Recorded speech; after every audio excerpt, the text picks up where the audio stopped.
In our first class, we moved immediately into the design of shafts, and I failed to discuss the fact that we are using Shigley's Mechanical Engineering Design as our textbook for this class. And I often refer to equations that come out of the machinery's handbook as well. So we're going to be using both of these books throughout this course. Now, in mechanical engineering, we design machines that do work. That is, we apply load over some distance. We need to know what work needs to be done, what forces are required to do that work, and how those forces are transmitted through our machines. That is, we're going to have to draw free body diagrams. We will always start with hand calculation so that when we do our CAD and finite element analysis, we have something useful to compare with. The hand calcs that we do set the stage for the FEA. We have to make sure every component can handle the loads that are applied to it, so we spend time on individual component design throughout this course. This is a good example of a pretty large shaft. We're going to be working on shaft design. You'll notice that the shafts are by no means uniform. They have shoulders, they have snap ring grooves, all of which are designed to carry components. So we begin the course by the design of shafts, and we use these shafts to transmit rotational power. The power is just the torque times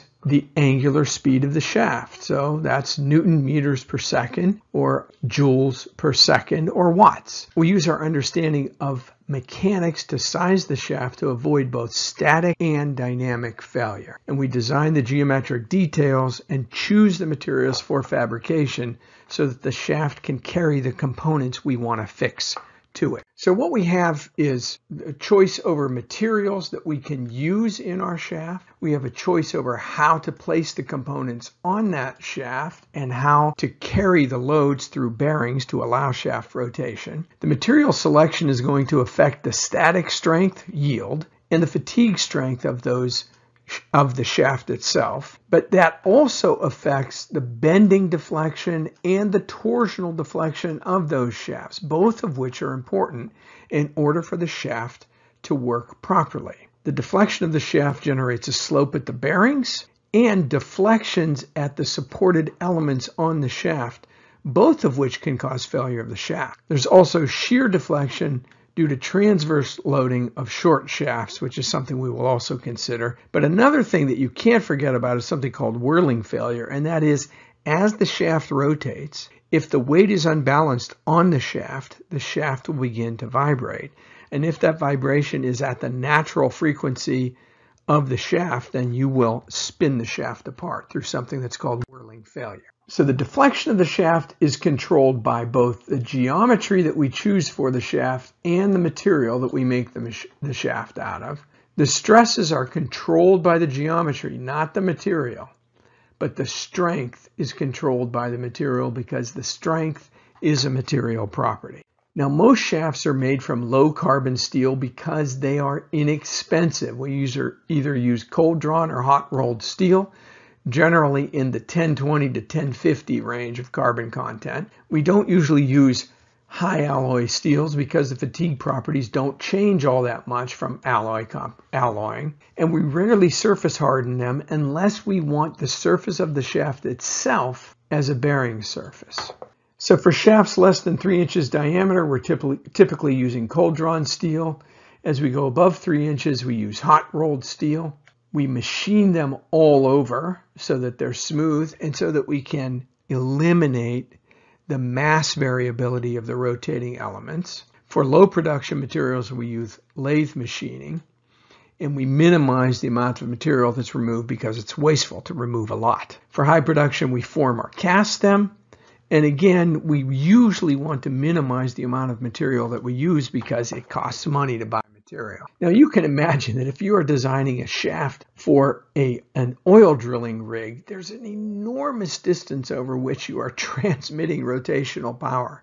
So the torsional rigidity of that shaft and the torsional deformation is really important because it stores a lot of strain energy. When we're doing the shaft design, we have to know the power that the shaft must transmit and over what distance it's transmitting it. That sets our basic size requirements. We need to know how the shaft is going to be held in place. What sort of bearings are we going to use that allow for rotation but also hold the shaft in place? And then how are we going to locate components along the shaft? We often use shoulders to do that. We can use pins and we can use collars as well. Now, how do we fix the components to the shaft? Remember, we got to transmit torque, so we can use keyways or set screws, or we can also shrink fit the components onto the shaft and just use frictional loads to transmit torque to the shaft. All of these influence the stress, deflection, and lifetime. And we also have to think about how we're going to put the components onto the shaft. What is it made out of, and what is the overall cost of that shaft? All of those things come into play in shaft design. So this is an example out of your textbook that shows a shaft oriented vertically that is intersecting with the shaft that's coming out of the board. The shaft that's coming out of the board right in here is a worm gear that is rotating either clockwise or counterclockwise and imparting a rotation of this gear. The worm is over here, the gear is here, and causes a rotation of this shaft about the vertical axis.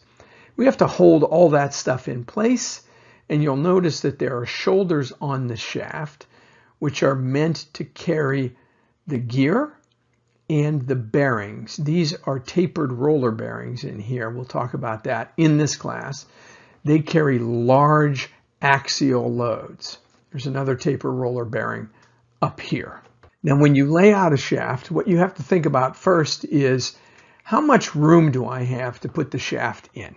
There's going to be transmission size constraints, space size constraints always imposed upon you. And then you find, okay, there's a couple of gears, for instance, that I have to put on a shaft. I can fix those gears to the shaft like so, where I have a shoulder here in the middle. I press the left gear against that shoulder and the right gear against that shoulder. I have shoulders also here and here into which I'm pressing bearings. And those steps in the shaft diameter lead to stress concentrations. In this case, you see that this gear on the right is held in place also by a collar right there. Switch to a laser pen. Now, here's the thing to keep in mind is you really don't want to make the shafts longer than they need to be. Because the longer the shaft is, the greater the displacement of these components. The longer the shaft is, the lower the vibrational whirling frequency that comes about in that shaft. So you want to keep those things to a minimum. And it's best to put your bearings at the ends of the shaft, by the way. But sometimes you can't avoid it. You need to cantilever a component out over the end of the shaft. This shows two bearing locations.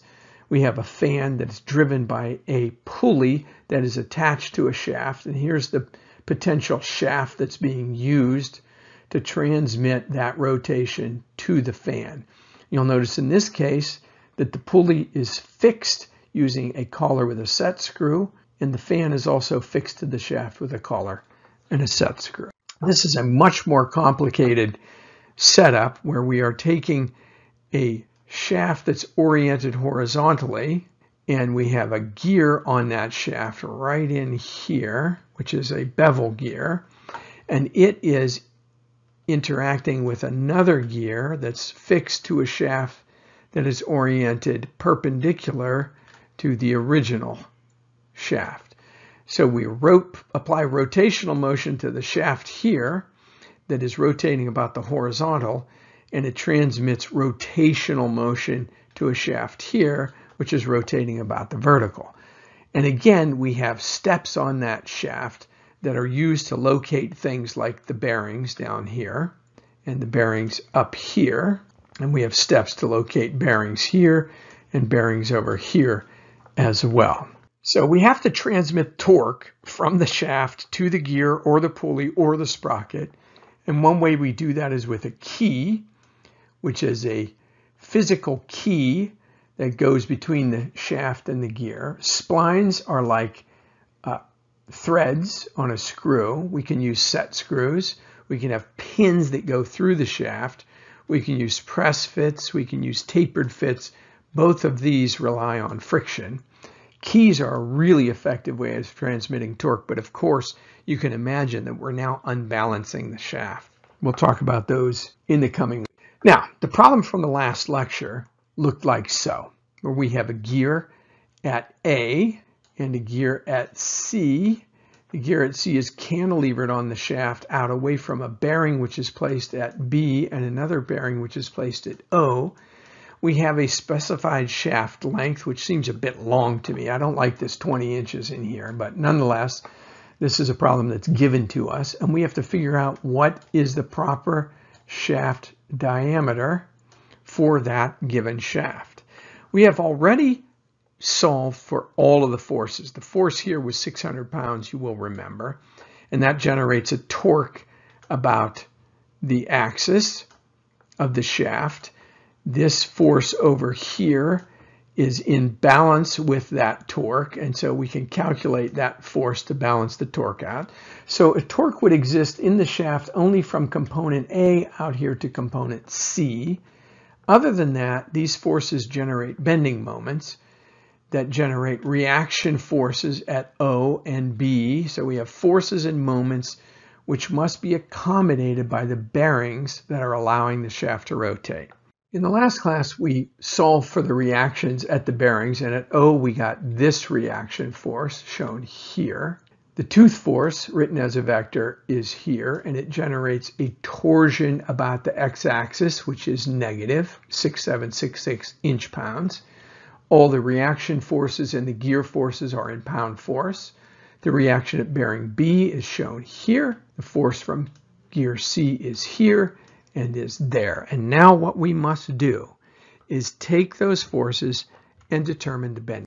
So once we know all the forces that are acting, we can calculate the stresses in the shaft because we now have the torques, and from the reactions we can generate the bending moments.